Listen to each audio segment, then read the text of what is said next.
Let's have a look at 1976 as we get towards New Year's Eve. So we have some stats thanks to Francesc Lopez and ElvisConcerts.com.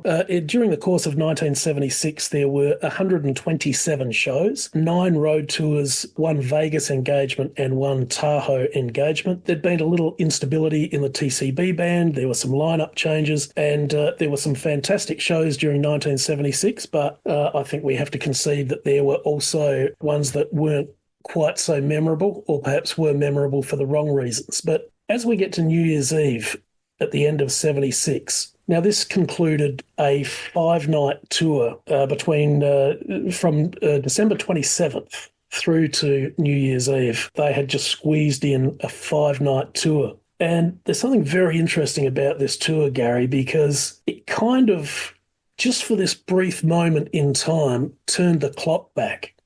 And some of the performances on this tour were perhaps more reminiscent of 71, 72 and early 74. And some of the press coverage this tour got, very, very positive. The Birmingham Post-Herald wrote, "Mr. Presley's magnetic showmanship can still wrap an audience into a little tight ball. Call him a superstar. There ain't many around today." Yeah, it's hard to imagine what it was if you had a graph of the quality of the shows throughout the year. Why was there these kind of crazy peaks that showed up? And for the normally cynical press to give him some love in this era of the other sort of heavy rock bands and the music scene at the time, Elvis could have easily seemed passé or old school, or, one of the original legacy acts. He's still out there. But for the press to give him love, that is interesting. And you wonder what that's down to, what these peaks